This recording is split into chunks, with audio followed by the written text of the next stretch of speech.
హరిపురాలవాసి YouTube ఛానల్కు స్వాగతం సుస్వాగతం. ఈ నా వీడియోలను చూసి లైక్ చేసి షేర్ చేసి సబ్స్క్రైబ్ చేసుకోవాల్సిందిగా ప్రార్థన. కూర్చోగానే విష్ణునామంతో ప్రార్థన ప్రారంభం కావాలి. అందుకే ఓం కేశవాయ స్వాహ, ఓం నారాయణాయ స్వాహ, ఓం మాధవాయ స్వాహ, గోవింద విష్ణు మధుసూదన త్రివిక్రమ వామన శ్రీధర హృషికేశ పద్మనాభ దామోదర సంకర్షణ అని ఒకవేళ మనకి సరిగ్గా చెప్పడం చేత కాదేమోనని ఋషులు నిర్ణయించేశారు. అసలు పూజ ప్రారంభమే ఆచమనం విష్ణునామాలతో. ఆ విష్ణువు యొక్క శక్తి మీ యందు ప్రసరిస్తే మీకు సాయంకాలం వరకు ఆ ప్రజ్ఞ అలా వెడుతుంది. ఎందుకంటే జాగృతిలో ఉన్నప్పుడే మీరు ఇంద్రియాలని మనస్సుని ఈశ్వర స్వాధీనం చెయ్యాలి. దీనికి కావలసిన ప్రజ్ఞ, మీ ఆలోచనల్ని చక్కదిద్దుకోగలిగిన ప్రజ్ఞ మీ యందు ప్రసరిస్తుంది. కాబట్టి విష్ణు పూజతో రోజు ప్రారంభం కావాలి, విష్ణునామంతో ప్రారంభం కావాలి. తరువాత మీరు అభిషేకం చేసుకోవచ్చు, శివార్చన చేయవచ్చు. నేను అలా చెయ్యవద్దని నేను చెప్పట్లేదు. విష్ణునామంతో ప్రారంభించాలి. మనకి భగవంతుడు ఒక్కడే, కానీ మనకి ప్రయోజనం చేకూర్చడానికి అన్ని రూపాల్ని పొందాడు. రాత్రి నిద్రపోయే ముందు శాస్త్రం అంది 11 మార్లు. ఇంకా నువ్వు నామని చెప్పేసిన తర్వాత ఇక మాట్లాడకూడదు. 11 మాటలు శివ శివ శివ శివ శివ శివ శివ అని 11 మాటలు అనుకుని విశ్రాంతి స్థానమునకు శరీరమును చేర్చేయాలి. ఇక పడుకున్న తర్వాత ఇక మాట్లాడడం. ఇప్పుడు ఈ శివానుగ్రహం స్వల్పకాలిక లయం. సృష్టిని దర్శనం చేశాడు, స్థితికారకుణ్ణి ప్రార్థన చేశాడు. ఈ రోజు చేసినటువంటి పనులన్నీ మంచి పనులైతే నిద్రలో నీకు సాత్వికమైనటువంటి ఆలోచనలు వస్తాయి. సాత్వికమైన ఆలోచనలతో, చిత్తశాంతితో, భయానకమైన కలలు రాకుండా హాయిగా నిద్రపుచ్చగలిగినటువంటి స్వరూపము స్వల్పకాలిక లయమైనటువంటి పరమశివ స్వరూపము. శివనామం చెప్పి నిద్రపోతే నిద్రా సమాధి స్థితి, అది సమాధి స్థితి అవుతుంది. మళ్ళీ లేచాడు, మళ్ళీ సృష్టికర్త దర్శనం చేస్తాడు. తొలితలంపు ఏది వస్తోందో దాన్ని మీరు ఈశ్వరుడి వైపుకి తిప్పడం అలవాటు చేయాలి మనస్సుకి ప్రయత్నపూర్వకంగా. ఫస్ట్ డిక్టం లోపల నుంచి ఏం రావాలో తెలుసా అండి, అది మీరు అలవాటు చేయాలి. అప్పుడు మీరు ఒక రోజుని, కాలమునందు ఒక రోజు అనబడేటటువంటి విభాగమును మహేశ్వరుడిగా మారుస్తున్నారు మీరు. ఇది మహేశ్వరార్చనము. ఒక రోజు మహేశ్వరుడైంది, మీరు ఆ మహేశ్వరార్చన చేత మీరు మహేశ్వరుడైనారు. ఎలా అంటే మొట్టమొదటి ఆలోచన బయటికి వస్తూనే మనస్సుకి ఒకటి అలవాటు ఉండాలి. ఏమిటో తెలుసా అండి అలవాటు? ఇది చిత్రంగా ఉంటుంది. చిలకకి సహజ స్వభావం ఏమిటి? మీరు ఒక పంజరంలోంచి బయటికి తీస్తే ఎగిరిపోవడం. కానీ కొంతమంది చిలక ప్రశ్న అని జ్యోతిష్యం చెప్పేవాళ్ళు ఉంటారు. వాళ్ళు పంజరంలోంచి తలుపు పైకెత్తి చిలకని బయటికి పిలుస్తారు. చిలక బయటికి వచ్చి ఎగిరిపోదు. ఎగిరిపోకుండా వచ్చి అక్కడ పెట్టిన పుస్తకాలని ముక్కు పెట్టి లాగి ఒక పుస్తకాన్ని నుంచి లోపలికి వెళ్ళిపోయి కూర్చుంటుంది. ఆయన తలుపు వేయలేదనుకోండి, అది ఎగరదు, అందులోనే కూర్చుంటుంది. అదేంటి స్వేచ్ఛగా ఎగిరే చిలక ఎగరకుండా ఇలాంటి పనులు చేయడం ఏంటి అంటే ఆయన అలా తర్ఫీదు ఇచ్చాడు దానికి, అందుకని అది అలా ప్రవర్తిస్తుంది. మీరు కూడా మీ మనస్సుకి తర్ఫీదు ఇవ్వడం మీకు రావాలి. నిద్ర లేవగానే అది మొదటి సంకల్పం ఏం చెప్పాలో తెలుసా అండి? ఇప్పుడు నీ ఇంట నీ ఆరాధ్య దైవము, నీ కులదైవం ఎవరున్నారో వారు నువ్వు పడుకున్న వైపు నీ తల ఇటువైపు ఉన్నది. సాధారణంగా నిద్రపోయేటప్పుడు ఎడమ వైపుకి నిద్రపోమ్మని శాస్త్రం. నువ్వు కొంచెం ఓరగిలా పడుకుని కొద్దిగా తల కుడిపక్కకి తిప్పి నీ కన్నులు విప్పితే నీ దృష్టి ప్రసారము తిన్నగా నీ కులదేవతా స్వరూపము మీద పడుచున్నది. అది లక్ష్మీనారాయణులు కానివ్వండి, పార్వతీ పరమేశ్వరులు కానివ్వండి. నేను దాని యందు అభ్యంతర ప్రకటన చెయ్యను, ఉన్నది ఒకటే పరబ్రహ్మం. కనుక ఇది మొదటి ఆలోచన కావాలి. ఇది మనస్సుకి మీరు అలవాటు చేయాలి.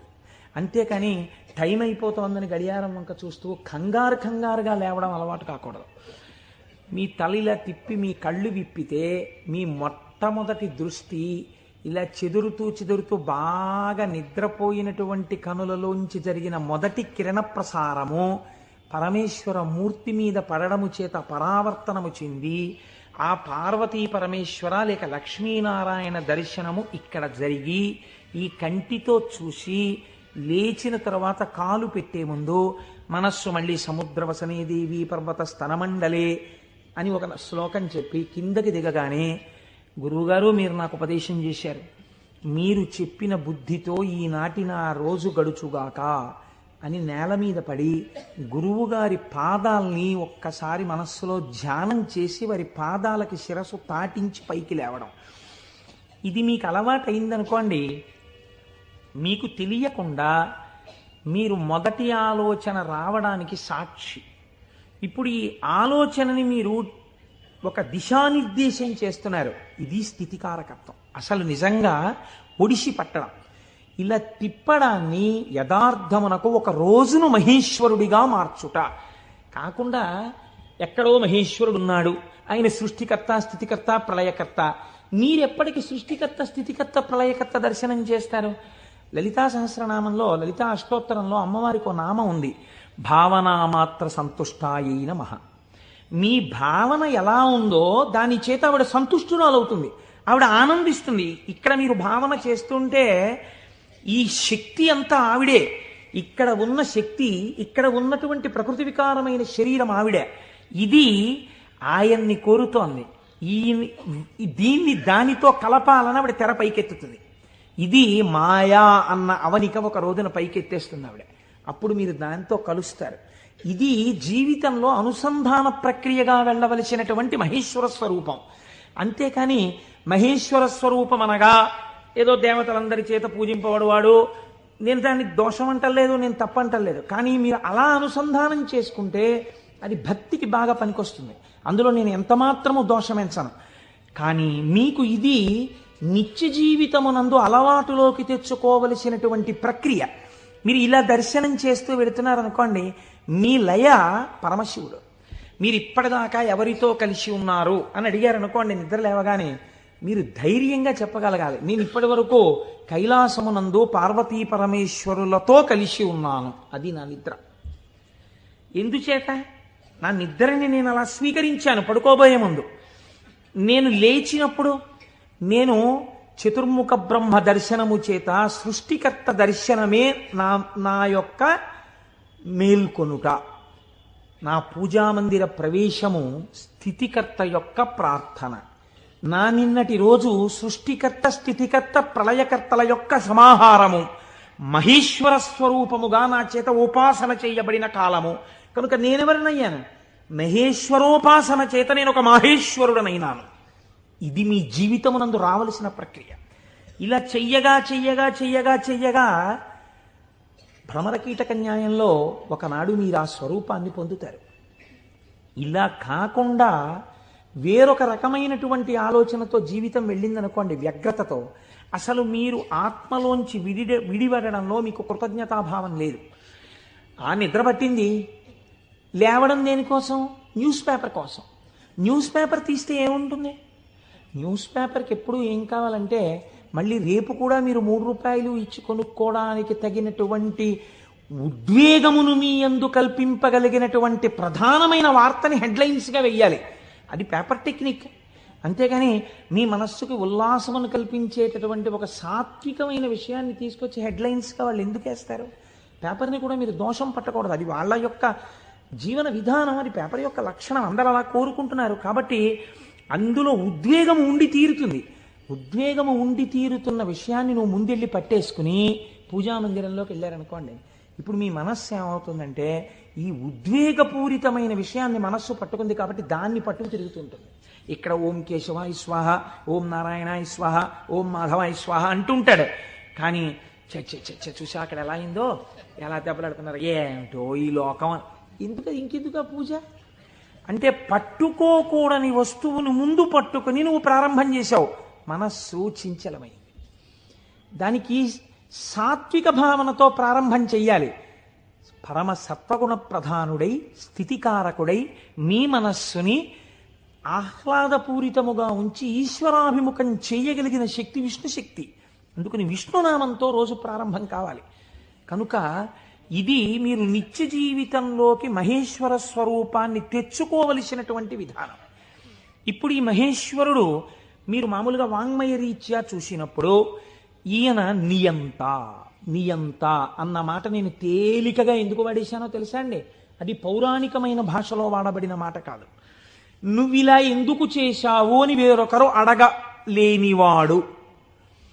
ఈ ఈశ్వరుడు యొక్క స్థితి ఎలా ఉంటుందంటే అసలు మీరు అలా అడగడానికి వస్తువుని ఆయన మీకు దూరం చెయ్యాలి, మీ చేత ఏడిపించాలి.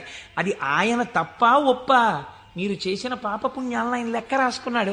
నాకు వద్దు అంటే, నాకు దుఃఖం వద్దంటే చెయ్యకు పాపం, దుఃఖం వద్దనుకుంటే పాపం చెయ్యకు. ఈశ్వరుడు నీకు పుణ్యమే చేస్తే నీకు సుఖమే ఇవ్వడానికి ఆయన సిద్ధంగా ఉన్నాడు. నువ్వు బురదగుంటలో పడుకుని నాకు పన్నీటి వాసనలు కొట్టాలి నా శరీరం అంటే ఎందుకు కొడుతుంది? ఎలా కొడుతుంది? నువ్వు ఏం చేశావో దాని ఫలితాన్ని నువ్వు పొందుతుంటావు. కాబట్టి ఈశ్వరుడు నీ కంటికి కనపడి ఫలితాన్ని ఇవ్వడు, వెనక నుండి ఫలితాన్ని ఇస్తాడు.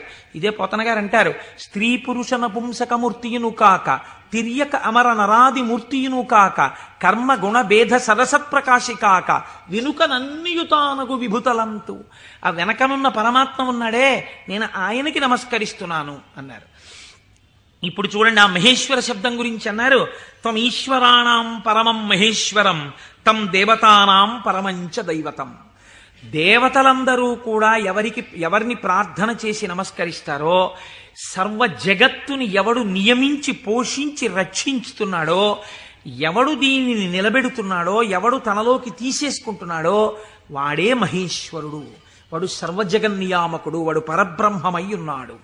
ఇటువంటి పరబ్రహ్మము నీకెక్కడ దర్శనమవుతుంది అని అడిగారు. చూడవచ్చా? నాకు ఎప్పుడైనా ఇలాంటి వాడిని ఒకసారి చూడాలనిపించింది అంటే శాస్త్రం అంది, మహేశ్వర దర్శనము చెయ్యడానికి మహేశ్వర దర్శనము చెయ్యాలన్న తాపత్రయము నీకు కలగాలి అంది. ఇదొక చిత్రమైన మాట అండి. మీరు కొంచెం జాగ్రత్తగా ఆలోచించండి. ఒక మహాపురుషుడు ఒక ఆయన ఉన్నాడు ఈ లోకంలో. కృష్ణావధానుల గారని ఒక ఆయన ఉన్నారు. ఆయన ఒక మహాపురుషుడు. వేదం చదువుకోవడం కాదు, చదువుకున్న వేదాన్ని నిరంతరము అనుష్ఠానములోకి తెచ్చుకున్నవారు. అంతటి మహాపురుషుడు ఆయన. అలాగా అండి అంటే ఏం చేస్తుంటారండి అంటే, 4 ఆవుల మధ్యలో తుఫాన్ వచ్చి పాక కొట్టుకుపోతే 10,000 రూపాయలు పట్టుకొచ్చి ఎవరో ఇస్తే శివాలయం కట్టడానికి విరాళం ఇచ్చేసి, శివుడికి ముందు గుడి కట్టండి తర్వాత నేను ఉంటాను లేండని ఆవుల మధ్యలో కాపరం చేసి బతికినవాడు. అంతటి మహానుభావుడు.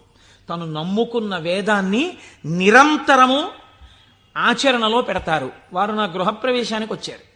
వస్తే ఆ రోజు నేను కొంచెం ఈ సంభారాలన్నీ పూర్తి చేసుకుని వేద పఠనం ఏర్పాటు చేసి నేను ఇంట్లోకి వెళ్ళేటప్పటికీ కించిత్ అసుర సంధ్య వేళయింది. నేను వెళ్ళేటప్పటికి వారు వెళ్ళిపోతున్నారు. అరేరే ఇదేంటి వెళ్ళిపోతున్నారు కృష్ణావధానులు గారు, అలా వెళ్ళిపోరే, ఈ కోటేశ్వరరావు మనం వచ్చేటప్పటికి లేడు, స్వాగతం చెప్పలేడని కోపగించుకుని వెళ్ళిపోయే మనిషి కారేవారు, ఎందుకు వెళ్ళిపోతున్నారు? ఓహో అసుర సంధ్య వేళ, సంధ్యావందనానికి వెళుతూ ఉండాలి అనుకున్నాను. ఎవరినో పిలిచి కృష్ణావధానులు గారు ఎక్కడికి వెళుతున్నారండి? వెంకటేశ్వర స్వామి గుళ్ళో కూర్చుని సంధ్యావందనం చేసుకోవడానికి వెళుతున్నారు. ఆయన సంధ్యావందనం చేయలేదనుకోండి, మీరు నేను అడుగుతామా, అయ్యా మీరు సంధ్యావందనం ఎందుకు చేయలేదండి అని? ఎక్కడ నుంచో కష్టపడి కాకినాడ వచ్చి ఆ వేళకి మాత్రం సభలోంచి లేచి వెళ్ళిపోయి వెంకటేశ్వర స్వామి గుళ్ళో కూర్చుని సంధ్యావందనం చేసుకుని మళ్ళీ తిరిగి వచ్చి సభలో కూర్చున్నారు ఆయన. ఇది తాను చదివినటువంటి వేదాన్ని, తాను తెలుసుకున్న విషయాన్ని ఆచరణలో పెట్టడం. దీనిని శ్రద్ధ అంటుంది శాస్త్రం. నీకు చెప్పడం కాదు, నీకు అనుష్ఠాన పర్యంతమునందున్నదా, దీనికి ఎవడో చూస్తాడని కాదు, ఈశ్వరుడు సర్వసాక్షి చూస్తున్నాడన్న బెరుకు నీకుంటే ఒకడు చూసి మెచ్చుకోవాలని నువ్వు చెయ్యవు. చెయ్యడం నీ విధి అని నువ్వు చేస్తావు. ఇప్పుడు నువ్వు అటువంటి మహాపురుషుడు ఒకడు ఉన్నాడు, నువ్వు తెలుసుకున్నావు. ఇప్పుడు మీ మనస్సు ఏమవుతుంది? ఎప్పుడైనా కృష్ణావధానుల గారిని చూద్దామనిపిస్తుంది కదండి. ఇప్పుడు రేపు సుబ్రహ్మణ్యేశ్వర స్వామి వారికి మనం ఇక్కడ ఉత్సవం చేయబోతున్నాం. ఆ సుబ్రహ్మణ్యేశ్వర స్వామి వారికి ఉత్సవం చేసిన రోజున కారు దిగి నడవలేక శిష్యులు పట్టుకుంటే కృష్ణావధానులు గారు వచ్చి ఇక్కడ కుర్చీలో కూర్చున్నారనుకోండి, మీ ప్రయత్నం లేకుండా వారు కోటీశ్వరుడని కాదు, వారు పెద్ద ఆఫీసర్ అని కాదు, మోకాళ్ల మీదకి పంచె కట్టుకుని లాల్చీ కూడా వేసుకోకుండా ఓ ఉత్తరీయం కప్పుకుని గుండు చేయించుకుని పిలక పెట్టుకుని 3 విభూతి రేఖలు పెట్టుకుని బొట్టు పెట్టుకుని సరిగ్గా కనపడక కళ్ళు చిప్పిలించి చూస్తున్న కృష్ణావధానులు గారు అడుగు తీసి అడుగేస్తుంటే మీ అందరి చేతులు ఇలా అంటాయి. ఎందుకంటాయి? ఆయన ఒక మహాత్ముడన్న ఎరుక మీకు కలిగింది. ఈ ఎరుక లేకుండా మీరు దర్శనాన్ని వాంఛిస్తారా? మీరు ఒకసారి ఈ శివమహాపురాణాన్ని వినడం ఒక కథ కింద వినే ప్రయత్నం మీరు చేయకండి. అది మీ జీవితాన్ని అభ్యున్నతి మార్గంలోకి తీసుకెళ్ళదు. దాన్ని మీ నిత్య జీవితంలో మీకు ఎలా ఉపయోగపడుతుందో మీరు ఆలోచించండి. పరమాచార్య స్వామి ఎక్కడ మాట్లాడినా ఎప్పుడు మాట్లాడినా అలాగే మాట్లాడేవారు. ఎప్పటి కథల కిందో వారు మాట్లాడేవారు కాదు. ఇప్పుడు నీకు ఎలా పనికి వస్తుందో వారు మాట్లాడేవారు. అది ఒక సద్గురువుకు ఉండవలసిన లక్షణం. అందుకే నడిచే దేవుడు అయ్యారు మహానుభావుడు. కాబట్టి చూడండి, ఇప్పుడు మీకు కృష్ణావధానులు గారు అంటే తెలిసింది, వారిని చూడాలి అనిపిస్తుంది. ఉదాహరణకి వారు రాలేదనుకోండి సుబ్రహ్మణ్యోత్సవానికి, ఎందుచేతంటే వారి శరీరం చాలా డస్సిపోయింది, పెద్దవారు అయిపోయారు. కానీ మీరేమంటారు, కృష్ణావధానులు గారు ఎక్కడ ఉంటారంటే ఒకసారి వెళ్ళి మేము దర్శనం చేసుకొస్తాం అంటారు. అమ్మ ఈ టైంలో వెళ్ళండి, ఈ టైం కాకుండా వెళ్ళకండి, వారికి ఇబ్బంది, పెద్దవారు అయిపోయారు, ఈ సమయంలో వెళ్ళండి దర్శనం ఇస్తారు. మీరు ఏం చేస్తారు, ఇంత డబ్బు పాడు చేస్తున్నాం, పోతే పోయింది, కారుకి 500 పెట్టుకుని వెళ్ళొద్దాం అని ఒక ఆదివారం నాడు పొద్దున అలా కృష్ణావధానుల గారి దగ్గరికి వెళ్ళొచ్చిన వాళ్ళు ఎంతమందో నాకు తెలుసు.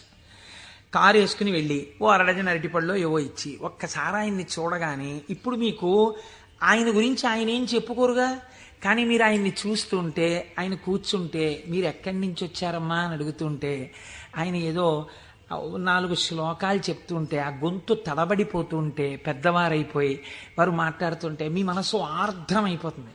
మీకు తెలియకుండా మీ కన్నుల వెంట నీళ్లు కారుతాయి. అబ్బా ఏం మహాపురుషుడు, ఏం మహాపురుషుడని పటికి బెల్లం తినేసిన నోరు తీపిగా ఉన్నట్టు మళ్ళీ కారెక్కి వచ్చేస్తారు ఇంటికి.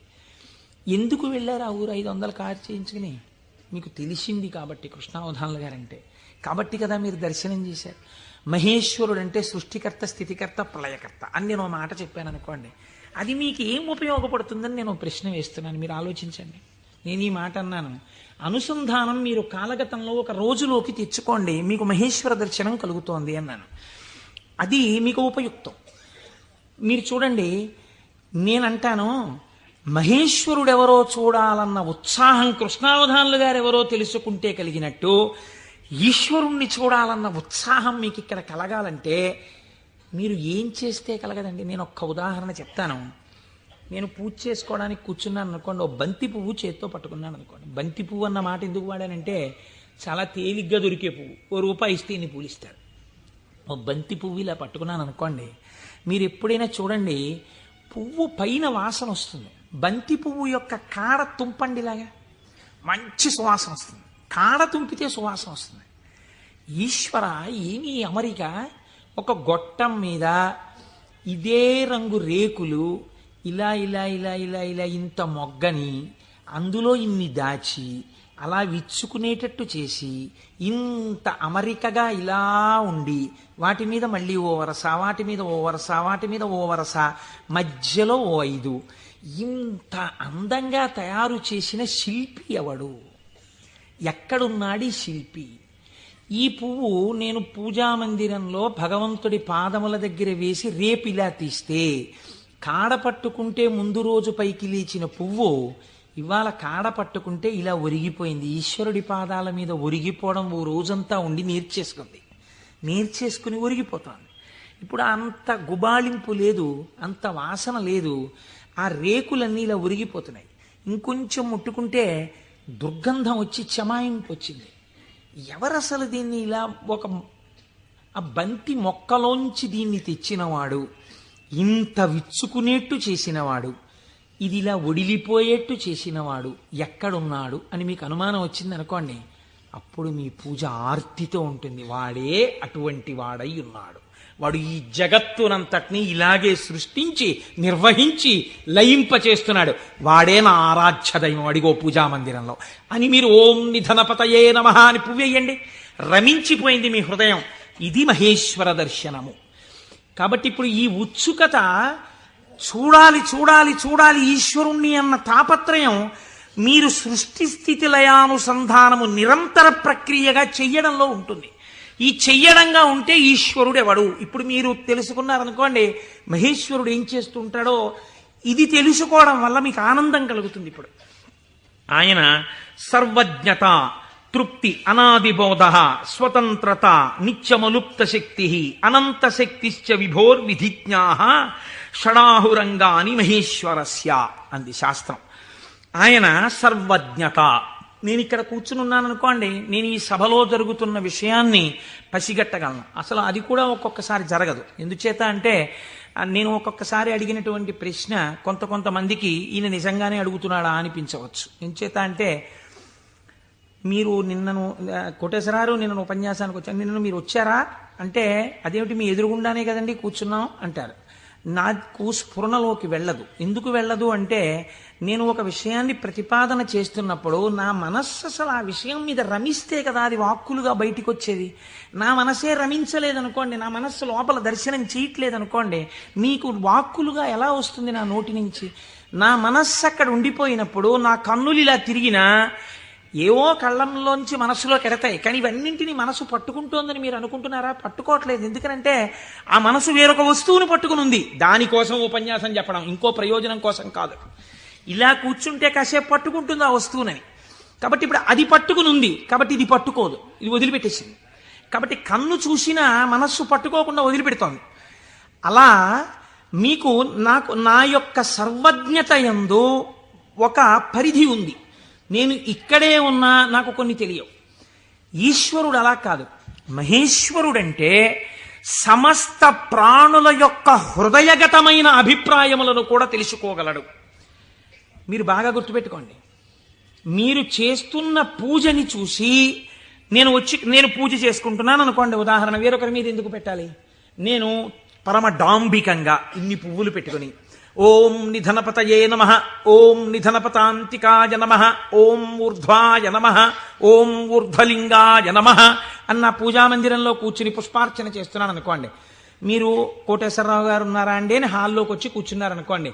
ఆహాహా, ఏం పూజ చేస్తున్నాడండి కోటేశ్వరరావు, నిజంగా ఏమి ఉచ్చారణ, ఏమి నామాలు చెప్తున్నాడు అని మీరు ఇక్కడ గబగబా సోఫాలో కూర్చున్న వారి కింద కూర్చుని కళ్ళు మూసేసుకుని, ఇప్పుడు ఆయన ఇలా పువ్వులు వేస్తుంటారు, ఇలా నామం చెప్తుంటారని మీకు ఆ నామాలు రాకపోయినా మనస్సులో ఇలా ఇలా మీ చెయ్యి అంటూ మీరు పువ్వులు వేసేస్తూ మీరు కూర్చున్నారు. అక్కడ పూజ చేస్తున్న నేను నామాలు నోటితో చెప్తున్నాను, కానీ నా మనస్సు రేపు ఉదయం నేను పెళ్లికి వెళ్ళాలి, ఈ పెళ్లికి వెళ్ళినప్పుడు మనం 10ంటికి ఆఫీస్కి వెళ్ళిపోగలమా, లేకపోతే 1 గంట పర్మిషన్ పెట్టి 11 గంటలకు వెళ్ళిపోగలమా, ఒకవేళ వాళ్ళు భోజనానికి ఉండిపోమ్మంటే దీన్ని వంట చేయమని చెప్పడమా, అక్కర్లేదులే భోజనానికి ఎడదామందామా, భోజనానికి ఎడదామంటే ఇది మీరు వచ్చి నన్ను తీసుకెడతారా ఆఫీస్కి అయితే అంటుందేమో. ఇప్పుడు ఎక్కడున్నాను నేను వాళ్ళ ఇంట్లో పెట్టే భోజనం దగ్గర ఉన్నాను. పైకి ఏం చేస్తున్నాను? ఓం నిధనపతయే నమః, ఓం నిధనపతాంతికాయ నమః. నా పూజ వింటున్నవాడు, హాల్లో కూర్చున్నవాడు ఏం చేస్తున్నాడు? ఆయన కోటేశ్వరారు ఎంత బాగా పూజ చేసుకుంటున్నారో అని తను వచ్చిన పని మర్చిపోయి అని తను రమించిపోయి ఇక్కడ ఈశ్వరుణ్ణి చూస్తూ ఆయన పాదాల మీద బొడ్డు మల్లెలు వేసేస్తున్నాడు. ఇప్పుడు పూజ చేసిన ఫలితం ఈశ్వరుడు ఎవరికేస్తాడో తెలుసా అండి? హాల్లో కూర్చుని ఆయనకి వేస్తాడు. కోటేశ్వరరావుకి ఏం వేస్తాడో తెలుసా అండి? ఆయన పూజ చేసుకునేటట్టుగా గట్టిగా నామాలు చెప్పిన ఫలితం వేస్తాడు. చూసారా? ఇది సర్వజ్ఞత. ఇది మీకు దొరకదు. మీరేమంటారు? నేను బయటకు వస్తే కోటేశ్వరరావు పూజ చేసుకున్నారంటారు. హృదయగతమైన అభిప్రాయమును పట్టగలిగిన వాడు. అందుకే శివానందలహరిలో శంకరాచార్యుల వారు మాట అన్నారు, వటుర్వా గేహీవా ఇతిరపి జటీవా తదితరో నరోవా యక్కశ్చిద్భవతు భవకింతేన భవతి యదీయం హృత్పద్మం యది భవతధీనం పశుపతేః తదీయస్త్వం శంభో భవసి భవభారంచ వహసి. నువ్వు వటువా మాకు చెప్పకు. నేను ఉపనయనం చేసుకున్న వటువునండి, ఏం కావాలి మాకైతే? నువ్వు సంధ్యావందనం చేస్తావా, గాయత్రి చేస్తావా చెప్పు. గేహీవా, నేను గృహస్థాశ్రమంలో ఉన్నాను, అయితే ఎవరికి గొప్ప? గేహీవా యతిరపి జటీవా తదితరో, అబ్బో మిగిలిన ఆశ్రమాలు ఏవైతే కానివ్వండి, మాకేమిటి గొప్ప?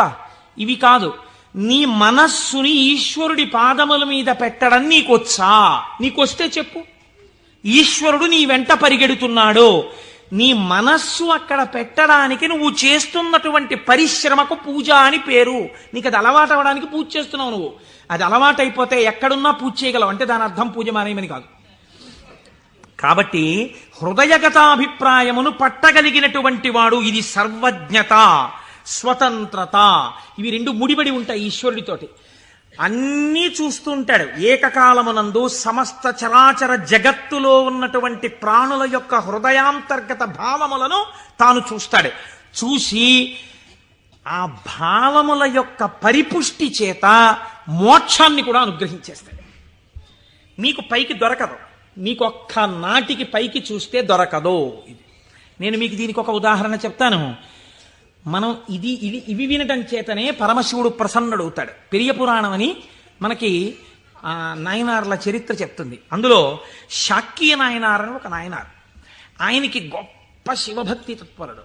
కానీ ఆయన ఉన్నటువంటి రోజులు ఎటువంటివంటే శివుడి గురించి మాట్లాడడం కానీ, శివ అన్న నామం చెప్పడం కానీ, శివార్చన చెయ్యడం కానీ కుదరనటువంటి భయంకరమైన పరిస్థితులలో ఆనాటి రోజులున్నాయి. లోపల పరమభక్తి, శివారాధన చెయ్యాలని. కాంచీపురంలో ఉండేవాడు మహానుభావుడు. శివలింగాన్ని ఒక దాన్ని తీసుకొచ్చి రోడ్డు మీద పెట్టారు ఆ రోజుల్లో. ఈయన కోరిక ఏమిటంటే మనసులో ఒక్కసారి ఆ శివలింగం దగ్గరికి వెళ్ళి ఇన్ని పువ్వులు పట్టుకొని కాస్త 2 నామాలు చెప్పి శివలింగం మీద పూలు వేయాలని. ఆ రోజుల్లో పరిస్థితి ఏమిటంటే శివలింగం మీద పూలు ఎవడైనా వేశాడో, శివుడికి నమస్కరించాడో ప్రళయమే. కాబట్టి ఇప్పుడు ఎలా శివ పూజ చేయడం? ఆయన ఏమించుకున్నాడంటే మార్గం, శివార్చన చేయని వాడిలా పైకి కనపడాలి, లోపల శివార్చన చేస్తున్న కోరికకి తీరాలి. అందుకని ఆయన అటుగా వెడుతూ రోజు అన్నం తినే ముందు కళ్ళంబట నీళ్లు పెట్టుకుని, శివ నీ పూజ చెయ్యకుండా ఎలా తిననయ్యా అన్నమని ఆ రోడ్డు మీద ఉన్న శివలింగం దగ్గరికి వెళ్ళి, శివుడివా నువ్వు శివుడివా అనో రాయి తీయడం. ఇంత పెద్ద చామంతి పువ్వు నా చేత్తో పట్టుకున్నాను అనుకుని శివట నిలబడేసేవాడు. లోపల చామంతి పువ్వు వేశాను, శివుడివా అని మళ్ళీ ఇలా తీయడం, శివ అని మళ్ళీ ఇలా ఓ రాయేయడం. ఇంత బొడ్డు మల్లె వేశాను. పరమశివుడి పాదాల మీద ఏం పడ్డాయో తెలుసా అండి? చామంతి పూలు, మల్లెపూలు పడ్డాయి. చూసే వాళ్ళందరూ ఏమనుకున్నారో తెలుసా అండి? వీడు అసలు నిజంగా మన మాట వింటున్నవాడు, చూసావా శివలింగం మీద రాళ్ళు వేస్తున్నాడు వీడు, వీడిని మనం చాలా గౌరవంగా చూడాలనుకున్నాం. లోకానికి అర్థం అవుతుందా, శివుడికి అర్థం అవుతుందా? శివుడికి అర్థం అవుతుంది. ఇది శాక్యనాయనార్ జీవితం. ఇంతే ఆయన పూజ. ఇది ఆర్తిలోంచి వచ్చిన పూజ. ఒకరోజు ఆయన అన్నం తినడానికి కూర్చున్నాడు, భార్య వడ్డించింది. వడ్డిస్తే అన్నం తినబోయాడు. శర్వహ అనో నామం జ్ఞాపకానికి వచ్చింది. ఈ అన్నం నాకు పెట్టినవాడు శంకరుడు, లోపలికెడితే జీర్ణం చేస్తున్నవాడు శంకరుడు, అగ్నిని ఆదేశించి అన్నాన్ని ఉడికేటట్టుగా నా ఇంట పాచకుణ్ణి చేసినవాడు శంకరుడు, నీటిగా ఈ అన్నం ఉడికేటట్టు కలిసినవాడు శంకరుడు. నేను శంకరుణ్ణి. నేను పశువు తిన్నట్టు ఈ అన్నం తినడానికి వచ్చాను. ఇవాళ శివలింగం మీద 4 పువ్వులు వేయడం మర్చిపోయానని అన్నపు పళ్ళెం దగ్గర లేచి భార్యకి చెప్పకుండా పరుగున శివలింగం దగ్గరికి వెళ్ళాడు. పూజ చేయకూడదు. పరిస్థితులు ఎలా ఉన్నాయి? నిలబడి 4 రాళ్ళు తీసి శివుడివా అని మళ్ళీ వేశాడు. వేస్తూ ఇంతకన్నా చెయ్యలేకపోతున్నానయా అని కన్నుల నీరు కార్చాడు. వెంటనే ఈశ్వరుడు ఆయనకి నటరాజమూర్తిగా సాక్షాత్కరించి తనలోకి కలిపేసుకున్నాడు. ఇప్పుడు మీరు చెప్పండి, శాక్యనాయనార్ జీవితంతో మీకేమర్థమవుతోంది? మహేశ్వరుడన్న శబ్దం చేత మీ సంకల్పములను, మీ హృదయ శుద్ధిని, మీ చిత్తశుద్ధిని చూడగలిగినవాడు. ఇది ఆయన స్వతంత్రత. ఇప్పుడు మీరు బాహ్యంలో ఆయన లోపల చేసింది మీకు తెలియదు. అంటే శంకరుడి మీద రాళ్లు వేసినటువంటి వాడికి మోక్షం ఇచ్చినవాడు శంకరుడు అని మీరు సిద్ధాంతం చేశారనుకోండి, మీరు నేను అలా వేస్తే ప్రమాదాలు వస్తాయి. కాబట్టి లోపల ఏ భావనతో ఒక్క రాయి వేసినా దాన్ని భావనకి అనుగుణంగా తీసుకుని ఉద్ధరించి, చాలు పొంగిపోయాను రా నీ భక్తికని అన్నం విడిచిపెట్టి 4 రాళ్లతో పూజ చేసిన వాడికి మోక్షం ఇచ్చినవాడు. ఇలా చేస్తే మోక్షం ఇవ్వాలని ఏమైనా రూల్ ఉందా? అలా నియమాలేం ఉండవు. ఈశ్వరుడి స్వతంత్రత, ఆయన ఇయ్యగలడు. ఇది మహేశ్వర శబ్దము చేత ప్రతిపాదింపబడుతుంది. ఇది ఆయన శక్తికి లోపం ఉండదు. ఆయన ఇది చేశాడు కాబట్టి ఇంక ఇది చెయ్యలేడని మీరు చెప్పలేరు. ఆయన శక్తి క్షీణించిపోయిందండి, ఆయన అలిసిపోయాడండి, అలా ఏం ఉండదు. నిరంతర ఉత్సాహముతో ఉంటాడు. ఎప్పుడు ఆయన శక్తి క్షీణించడం అన్నది ఉండదు. అటువంటి వాడెవడో సర్వజ్ఞత, తృప్తి అన్న మాట ఎప్పుడు వస్తుందండి? మీరు చూడండి, ఒక ఆయనకి పెద్ద బంగళా ఉంది, కానీ ఆయన ఎప్పుడు ఎక్కడ కూర్చుని ఉంటారంటే ఆ ఇంటి పెరట్లో ఓ చక్కటి పూల తోట ఉంది, అందులో ఆయన ఒక ఈజీ చైర్ వేసుకుని అందులో కూర్చుని ఉంటారు ఎక్కువ. మా దొరగారు ఎక్కువగా వేప చెట్టు కింద కూర్చుని ఉండేవారు. వేప చెట్టు కింద కూర్చుని దొరగారు ఉన్నారు కాబట్టి దొరగారు ఇంట్లో ఉండడానికి అవకాశం లేదు. ఐశ్వర్యవంతులు శిష్యులున్నారు. ఏమిటి ప్రారంధం? ఇన్ని కన్నాలతో ఉన్నటువంటి తువ్వాలతో ఎలా తుడుచుకుంటున్నారు? మీకు ఒక మంచి తువ్వాలే కొనివ్వలేమా అన్నారంటే ఆయన అన్నారు, ఎవరు చెప్పారు మీకు నా తువ్వాలు కన్నాలతో ఉందని? సహస్రాక్షుడే నా తువ్వాలు, ఇంద్రుణ్ణి తువ్వాలుగా తుడుచుకుంటున్నాను, అందుకే చూడండి దానికి 1000 కళ్ళుంటాయన్నారు. ఇది తృప్తి. తనకిది లేదన్న భావన ఉండదు. అంతా నాదే, నాది కాందేమిటన్న భావనతో బతుకుతారు పెద్దలు. కాబట్టి అటువంటి తృప్తి మహేశ్వరుడి సొత్తు. కాబట్టి ఇటువంటి స్వతంత్రత, ఇటువంటి శక్తి కలిగిన వాడు ఏదైనా చేయగలడు. ఇక్కడ మనకి ఒక అనుమానం వస్తుంది, ఏమన్నా అంతా బాగుంది కానీ మనందరికీ ఎందుకంటే అలా కనపడదు? మరి మనందరికీ కూడా అలా తెలిసిపోయి హాయిగా భావన లోపల నాటుకుపోయింది అనుకోండి, ఇంకా మనందరం మీరు చెప్పేది ఏముంది, రేపు పొద్దున్న నుంచి మీరు కింద కూర్చోండి మేము అందరం చెప్తాం ఆ పతంజలి చెప్పినట్టు 1000 నాలుకలతోటి అంటే మరి ఎందుకు నిలబడదు? ఇది మీరు చాలా జాగ్రత్తగా కనిపెట్టవలసినటువంటి రహస్యం శాస్త్రంలో. మాయినంతు మహేశ్వరం, ఆయన మాయ ఆయనని చూడకుండా మిమ్మల్ని అడ్డగిస్తుంది. ఆ మాయ ఆయన అనుగ్రహం చేతనే తొలగుతుంది. మాయ అంటే ఉన్నదా లేని